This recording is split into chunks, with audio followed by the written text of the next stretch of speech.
Welcome to another episode of The Dissection. Something is always going down, something's always happening, and now it's happening in America, but it's happening to South Africa.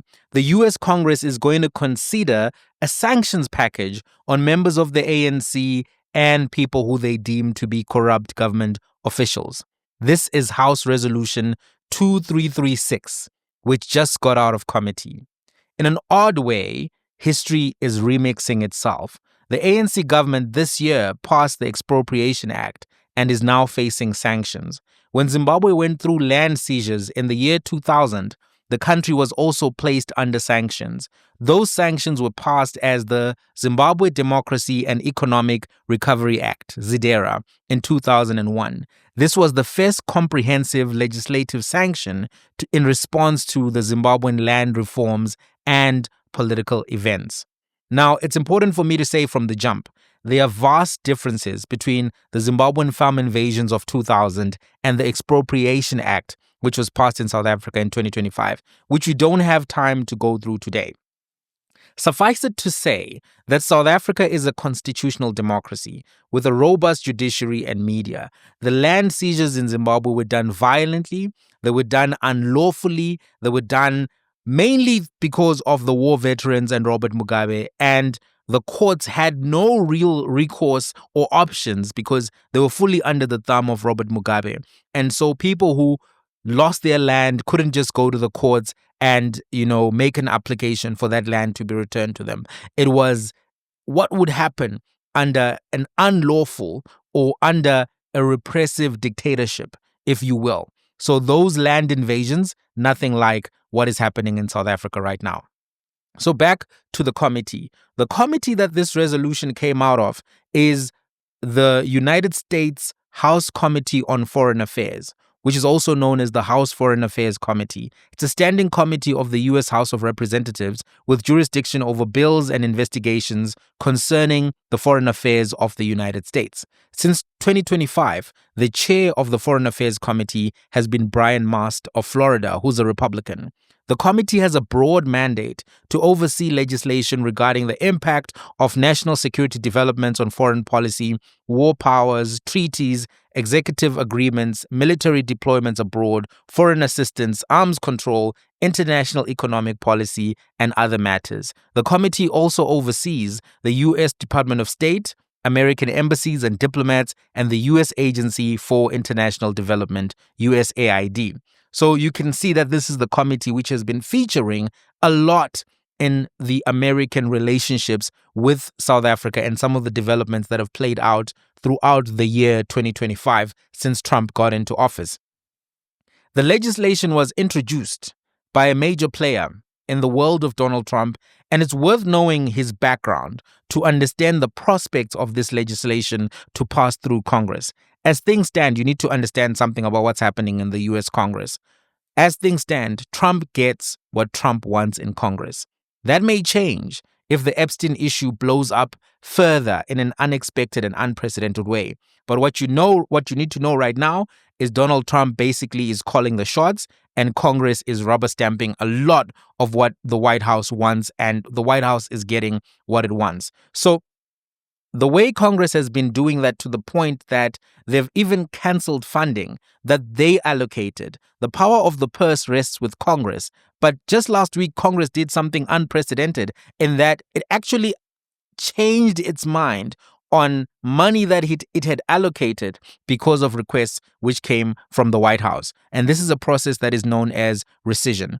Congress has recently approved $9 billion rescissions package that includes 21 budget authority cuts, and the package right now is sitting on President Trump's desk for his signature. The package rescinded funds from the Corporation for Public Broadcasting, the Department of State, the U.S. Agency for International Development, the U.S. Institute of Peace, and other international assistance programs. So you need to be aware that as things stand right now, there was the big, beautiful bill. It's been passed. You've seen this rescission package being passed as well. So you need to understand that Donald Trump is able right now to get what he wants out of Congress. They are not pushing back. They're not fighting back. They're playing ball with the White House. You need to be aware of that. So let's talk about this particular gentleman and what role that plays in giving us an indication whether this bill is going to be successful or not. So this particular bill was introduced by Representative Jackson. Ronnie Lynn Jackson is an American physician, politician, and former United States Navy officer who has served as the U.S. representative for Texas's 13th congressional district since 2021. He's a member of the Republican Party, and he's a MAGA man. But he's a MAGA man who is very close to Donald Trump. So what you need to know about him is that Representative Jackson, he's a medical doctor, as I said. He served in the U.S. Army, and for a long period of time, he worked in the White House as a physician. In June of 2006, Jackson became a physician in the White House medical unit, ultimately working under 3 presidents, George Bush Jr., Barack Obama, and Donald Trump. So he's been in the White House for a long time. He became the White House Medical Unit Director in May 2010, and in July of 2013, he was given the additional title of Physician to the President. In December of 2014, Jackson's duties as the White House Medical Unit Director ended, but he continued to be the Physician to the President.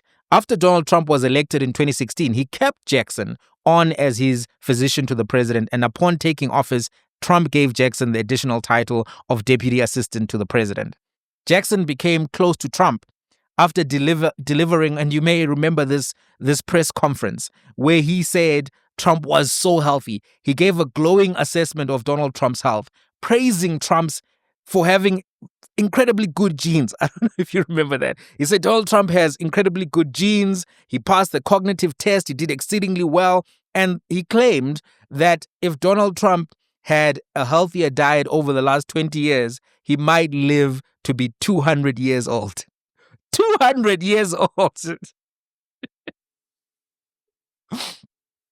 So you can tell that the doctor was gassing Trump up. And if anything, Donald Trump loves it when you gas him up. If you say Mr. Trump is so healthy, he's going to live till 200. The only thing holding him back is that he just ate a little bit McDonald's and a little bit too much steak. But aside from that, you're so healthy.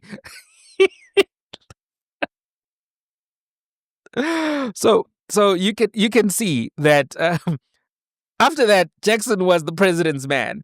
And in 2019, Trump appointed Jackson as assistant to the president and chief medical advisor. This was on the February the 2nd. Then obviously later he went to run after Trump lost the election. He went to run and then he became a representative for Texas's 13th district in 2021. So you can see that this is somebody who's been very close to Trump. He's trusted by Trump, which is to say the legislation has strong prospects of success. It has strong prospects of success, this bill, when it goes into that stage. So let's talk right now more about how a bill becomes a law in the USA. How does a bill become law? So the first stage is introduction. The bill is introduced in the chamber of the sponsoring member, which could be the House or the Senate. Then you go to the second step, which is a committee review. The bill is assigned to a relevant committee, which studies, holds hearings, and may amend the bill. If the committee approves that bill, it sends the bill back to the floor. Otherwise, the bill may die in committee. So after that, you go to a chamber vote. The full chamber debates and votes on the bill, and approval requires a majority, which is 218 out of 435 in the House or 51 out of 100 in the Senate. Then it goes to the other chamber. After passing one chamber, the bill moves to the other chamber where it undergoes a similar committee review, debate, and vote. Then, if there's an issue, if the bills are not exactly the same, if both chambers pass different version, a conference committee with members of both chambers resolves those differences, and both must then approve the reconciled version. Then, if all of that happens, it goes for presidential consideration. The final bill is sent to the president, who has 10 days to sign it into law or to veto it and return it to Congress with objections, right? And then if there is a veto, the Congress can override the veto with a 2/3 majority vote in both chambers, making the bill a law despite the veto. So that's what happens. So as things stand right now, step one has happened. On the 3rd of April, Congressman Ronnie Jackson introduced this bill, the U.S.-South Africa Bilateral Relations Review Act of 2025. which mandates a full review of the bilateral relationship between the United States and South Africa and seeks to help advance President Donald Trump's foreign policy agenda by giving him the tools necessary to impose sanctions on corrupt South African government officials who choose to support America's adversaries like China, Russia, and Iran. This bill was co-sponsored by John James, who's from Michigan's 10th district, and he was co-leading the legislation. And John James is a Democrat. So this is a bipartisan bill. I don't think the Democrats support it with the same level as the Republicans, but there are some Democrats who do support this bill. Step 1 has happened. Step 2 has now happened, right? On the 22nd of July, the House Foreign Affairs Committee voted in favor of taking the resolution to the floor of Congress for a chamber vote. And this is a summary of what was discussed in committee and how the vote went down. And you'll see from the vote that there's a significant amount of Democratic support as well. Pursuant to notice, I now call up H.R. 2633, the U.S. South Africa Bilateral Relations Review Act of 2025. The bill was circulated in advance, and the clerk shall designate the bill. H.R. 2633, to require a full review of the bilateral relationship between the United States and South Africa and identify South African government officials and ANC leaders eligible for the imposition of sanctions and for other purposes. Without objection, the first reading is dispensed with, and the bill is considered read and open to amendment at any point. And I now recognize myself in support of the bill. I want to voice my strong support for H.R. 2633, the U.S. South Africa Bilateral Relations Review Act. This is a targeted and overdue response to troubling shifts in South Africa's foreign policy under the African National Congress. Let me be clear that this bill is not anti-South Africa, it is pro-accountability. For too long, we've watched a key partner drift closer to authoritarian regimes, conducting joint military drills with Russia, strengthening economic and cybersecurity ties with the Kremlin and Beijing, and aligning with efforts to de-dollarize the global economy. These actions raise serious questions about the ANC's alignment with the democratic values and U.S. interests. Even more alarming has been South Africa's posture following the October 7th Hamas attacks on Israel. The ANC's refusal to acknowledge those atrocities, its direct engagement with Hamas leadership, and its politicized case against Israel at the ICJ reflects a government that has turned away from principle and from its traditional role as a bridge between the global South and democratic norms. South Africa or any nation cannot conduct themselves in such a manner and expect the same quality of relationship with the United States of America. H.R. 2633 requires the administration to provide clarity. It mandates a full, comprehensive review of bilateral relationship between our two countries. It requires the president to certify whether South Africa has engaged in activities undermining the United States, national security, or foreign policy interests, and requires a classified report identifying South African individuals eligible for sanctions based on corruption or human rights abuses. These are practical, measured steps to ensure our policy reflects our values. I urge my colleagues to support this bill, not to sever ties with South Africa, but to reset the expectations that we have. We owe it to the American people and to the South African people to take these concerns seriously, and I thank you all for hearing my remarks. Representative Jackson is recognized. Thank you, Mr. Chairman, and thank you for holding this important markup today and allowing us for swift consideration of my bill, the South Africa Bilateral Relations Review Act. For decades, South Africa has enjoyed a rich partnership with the United States, particularly in terms of trade, counterterrorism cooperation, and global health. Recently, however, South Africa has abandoned America and our allies and increasingly aligned itself with our adversaries like China, Russia, Iran, and Iranian military proxies like Hamas. South Africa also hosts Confucius Institutes, cooperates with PRC's Belt and Road Initiative, conducts military exercises with China and Russia, and is involved in efforts to degrade the U.S. dollar in the global monetary system. If strengthening ties with our adversaries wasn't enough, South Africa is systematically going after our partners and allies, downgrading Taiwan's presence in the country, falsely accusing the State of Israel of genocide at the illegitimate International Criminal Court, and mimicking Iran's disgusting dismissal of the atrocities committed by Hamas on October the 7th. Domestically, extreme politicians from the African National Congress, or ANC, have led efforts to target Afrikaners. These actions cannot go unanswered. South Africa and the ANC must be held accountable, and it is imperative that we reevaluate our bilateral relationship to ensure it still aligns with our strategic national security objectives. My bill, the U.S.-South Africa Bilateral Relations Review Act, will provide the President and the Secretary of State with the tools needed to conduct a full review of the U.S.-South Africa bilateral relationship and determine whether South Africa has engaged in activities that undermine United States national security or foreign policy interest. In addition, my bill will give the Trump administration the authorities needed to identify and sanction corrupt officials of the ANC and continue to align with China, Iran, Russia, and have abandoned the United States in the process. President Trump has already shown tremendous leadership on this issue, eliminating aid or assistance to South Africa and working to help resettle persecuted farmers outside of South Africa.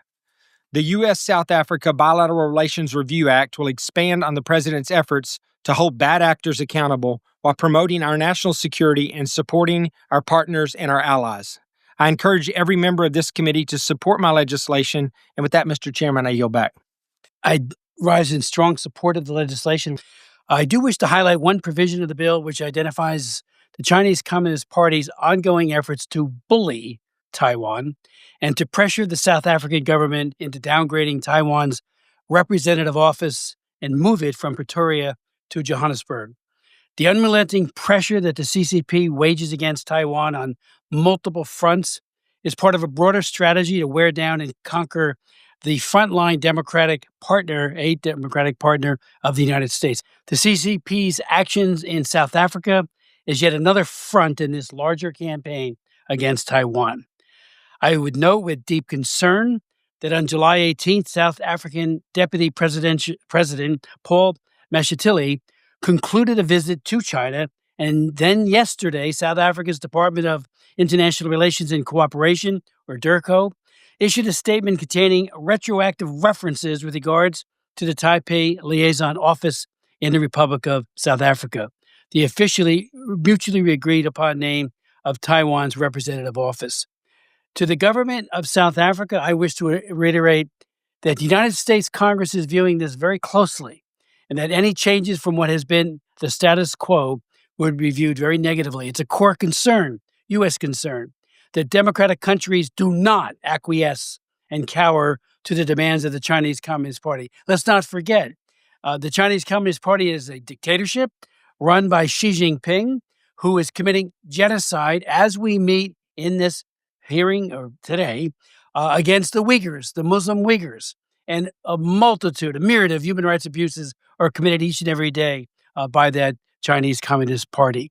We are also watching this very closely because it impacts South Africa's trustworthiness as a partner. South Africa signed an agreement with Taiwan in 1997 by which it agreed to let Taiwan have a representative office in Pretoria, with its diplomats accorded certain rank and privileges. Any unilateral attempt to break this agreement would be unacceptable. I want to commend the Democratic Alliance, which is a member of the Government of National Unity, in its effort to stand up for the democratic Taiwan and push back against the pro-CCP actors in the government who seek to acquiesce to Chinese demands. And to the extent that the African National Congress is seeking to silence the Democratic Alliance reformist voice in the ongoing national dialogue currently underway, this too has now gotten the attention of the U.S. Congress. It is my hope that Taiwan and South Africa can return to the status quo, which was legally binding by their agreement, and that they reject any pressure by the Chinese Communist Party. There being no further amendments, I move that the committee report H.R. 2633 as amended to the House with a favorable recommendation. All those in favor signify by saying aye. Aye. All those opposed signify by saying no. No. In the opinion of the chair, the ayes have it and the motion is agreed to. Mr. Chairman, I request a recorded vote. A roll call vote has been requested. Members will vote using the electronic voting system. The clerk will open the vote.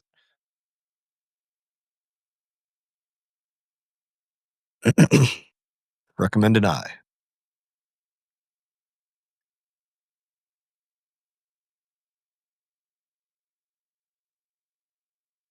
Have all members voted? Does any member wish to change their vote? Clerk will close the vote and report the tally.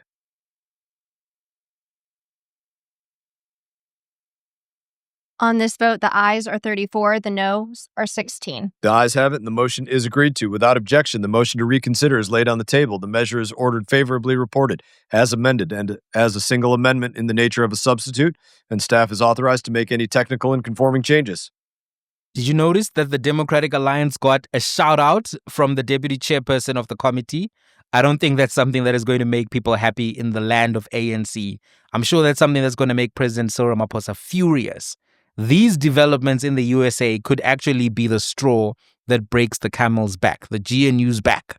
This could be the thing that makes the ANC seriously consider cutting ties with the Democratic Alliance and going a different direction. You could tell based on the exchanges around Emma Powell and the discussions around the visa for the special envoy, whether or not this was going to be something tense. There was a lot of tension, aggression, and anger in the messages that were coming out from the government around the issues pertaining to Cebisi Jonas and his visa status. And I think it speaks to these particular tensions, right? So things are tense within the GNU because of this particular development. So as we can see, the big reasons why the Americans are doing this are as follows. One, they say that South Africa is seeking to change or challenge the position of the US dollar as a global reserve currency. And this is one of the big objectives of BRICS as a group, right? They say that South Africa is changing the status of Taiwan and removing the offices from Pretoria to please China. And Taiwan is a very important country in the manufacturing of microchips for cell phones, for computers, and it has become more important because of the advancements in artificial intelligence. There's a book called Chip War. Here it is, by Chris Miller, right?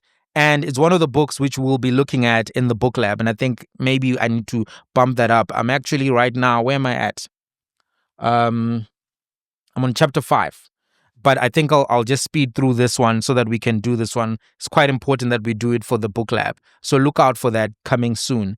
Yesterday, I made reference to a book that I was struggling to get this book by Karen Dolly. It's called Clash of the Cartels, Unmasking the Global Drug Kingpins Stalking South Africa, right? So I was able to get it on Bob Shop. It's not in print right now. It's I just started reading through it. It's a 2022 book. I was expecting a little bit more detail on some of the developments in South Africa because she's written a lot about the developments in South Africa, but I think that may be in a different book.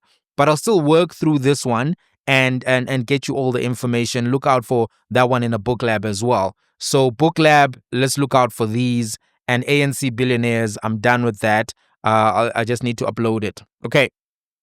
So there we go. That's what we're sitting on. So the other thing is that South Africa has relationships with rivals or opponents of the USA, China, Russia, and Iran. And in the act itself, in the bill, they talk specifically about the issues that they have. I've gone through that bill with the involvements with China, Russia, and Iran. So maybe I should just do a read through the bill in a separate video so that you know what does the bill say, right?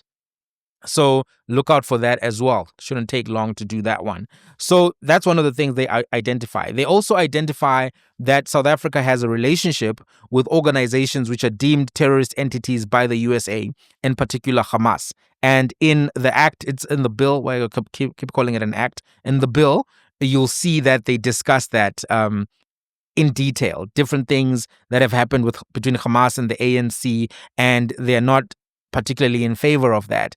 ANC politicians are viewed by this particular proposed legislation to have supported actions or viewed to have supported or endorsed the actions of Hamas on October 7. This bill has some bipartisan support. You need to be aware of that. In the actual committee, the ranking members of the Democratic Party did oppose the bill. They expressed various reasons for doing that, and they were quite, forceful in their opposition. But as you saw, they ultimately lost the vote. They also lost amendments that they tried to suggest to the proposed legislation, to the bill. And even though they were quite forceful in their opposition, ultimately they didn't have the numbers, and they may not have the numbers when this goes to the floor. This is a developing story, and we've been having quite a few of those in the last few days. Large stories with great implications have really been breaking out in the month of July. And I want to do a full dissection of the story and more broadly, the Trump doctrine on Africa, because there was a meeting of African leaders in the White House. There was also this deal between Rwanda and the DRC. And now there are these developments. All of these things, I think, are beginning to shape up what we can understand as the Trump doctrine. I don't know if you've been following all of those events and what you make of those developments. And if you do want to see that full dissection, looking at the whole continent and what America is trying to do on the African soil. Outside of Donald Trump, and I want to put Donald Trump aside for a little bit because Donald Trump is a one-of-a-kind individual. He's a one-of-a-kind individual. Whether you like him or you don't like him, I think you understand and appreciate that Donald Trump is one of one.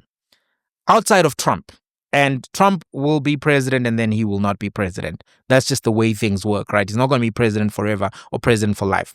I have been thinking about African relationships with the USA and with countries such as China. If we're just talking about the two hegemonic entities, I want to tell you where I'm at right now, and just you tell me what you think about what I'm thinking. I don't think that African development is possible under China. Right now, what Africa needs is increased intra-Africa trade, increased benefication, and increased manufacturing. Africa needs to go through its industrial revolution. It hasn't happened in a real sense and in a full sense, right? And we often just take little bits here and there. Sometimes ministers will wear jackets and say they're doing 4IR. But realistically speaking, the continent is underdeveloped. There's an interesting book by Walter Rodney about how we came to be in this position. But right now, we have the African Continental Free Trade Area. We have this aspiration and ambition to develop, to industrialize. It's part of the reason why the whole discussion around, IPPs and using solar and gas and doesn't seem to make sense for where Africa is right now, because Africa needs to industrialize. Otherwise, we will remain at the bottom of the economic pyramid. At the bottom is Africa supplying everybody at the top, if you see that pyramid shape, and everyone is benefiting from African resources, African labor, and they're getting it for cheap at a discount. And oftentimes it's child labor. The mining conditions in the DRC are deplorable. Africa needs to industrialize. I don't think it can happen under China. This is because for our manufacturing and industrial revolution to happen and succeed, China will lose a large customer base and compete with Africa for raw materials that are currently in Africa. I don't think that they're willing or going to participate in doing that. I think China is happy to help do some projects in Africa, build roads, build bridges. Sometimes the projects that they've built have been white elephants, because if you look at some of the stuff they did in Angola, not quite well utilized. I think China is happy to give money to African leaders, these loans that they give, which sometimes have high interest rates, then those African nations are in debt to them, and that also creates another debt crisis. We saw Zambia was in a lot of trouble because of the debt that they had with China as one of the big debtors that they owed, right? So that's my thinking around our relationship with China from a development perspective. But from a democracy and human rights perspective, I think we also need to talk about something here. I think we don't think enough about the relationship that Russia and China have with dictators in Africa. These African dictators are not working with the people, they're not working for the people. African dictators like Paul Biya of Cameroon, Robert Mugabe, Yoweri Museveni, these have not been good leaders for ordinary Africans. They've not. They've looted, they've destroyed, they've underdeveloped themselves. Like I said, Walter Rodney wrote the book, How the West Underdeveloped Africa, right? Or How Europe Underdeveloped Africa. But what we also need to talk about is how these African leaders underdeveloped Africa. They were co-participants in the neo-colonial underdevelopment of Africa. We have to have a conversation about this. And some of the worst ones were people like Omar al-Bashir of Sudan, Paul Biya of Cameroon. This guy is 92. He's still trying to be president of Cameroon. He doesn't even live in Cameroon, gets all of his healthcare overseas. You look at what happened with the late president there in Nigeria. He wasn't even in Nigeria. He died in a London hospital. So these things are things that we have to think about. Personally, I'm not from a political family. I'm not a child of the Tambos, the Sisulus, the Mandelas, the whatever. I'm not one of the political elites. I've never benefited from these corrupt regimes. I've never been a Hoshkar father. Never. I've never been. And talking as an ordinary African to you, who I'm assuming is an ordinary African, or just an ordinary person, is China really an ally to African nations? How? Why? I want to know, where do you stand on this geopolitical division? Why do you think Africa should be making, or who do you think Africa should be making strong economic and political ties with? The USA? Put Trump aside. Just don't think about it through the lens of Trump. Just think about it through the institution of the United States of America, or China, which is also not Xi Jinping, right? So let's have a conversation about that. I know that it's popular on the African continent to say China, Russia, and praise those guys. But look, these people, Paul Biya, Robert Mugabe, Yoweri Museveni, these are evil people. They're evil. They've destroyed the prospects for their people to have prosperous futures while their families have become wealthy.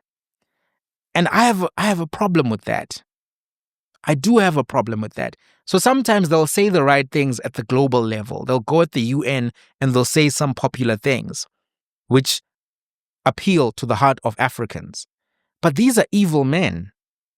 These are evil men. And I could have gone longer with the list of dictators. But some of these dictators, they got trigger fingers. And as a result of that, I often don't mention them, even though they are. And some of them will go to great lengths to take out a problematic voice. So, and you know who they are. But these are evil regimes, and they can get good deals with China, with Russia.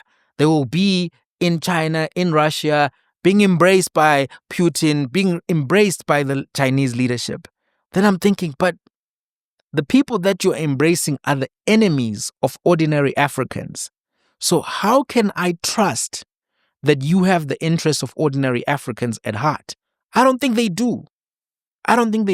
Now, the US has also supported problematic people in Africa. France has also supported problematic people in Africa. But they have systems where I can at least see who the leadership is, and I understand that the population can push back and change direction, and they can fund particular programs which can benefit Africa. Look, this is not an easy conversation, and I'm going to try to have it in totality with you at some point. But I'm just putting it out there as initial vulamlomo, if you will, opening of the mouth for the international audience, which is part of the lobola process when you're going through the marriage process. First, you go through the lobola, then you have the formal marriage, etc. It varies, but you have to pay some kind of a bride price. And one of the things that you got to do when you get to the house of the lady's family, you have to open the mouth through a financial contribution. So consider this to be my vulamlomo. Where do you stand on this issue? What do you think about where African nations should really look? Or where, if ordinary Africans, not the elites, were making deals, who should they make these deals with? Where does the continent have leverage to negotiate the best deals? And where do the values of ordinary Africans have the best chance of being nurtured and prosper? Let's have a conversation in the comments. I'll meet you there.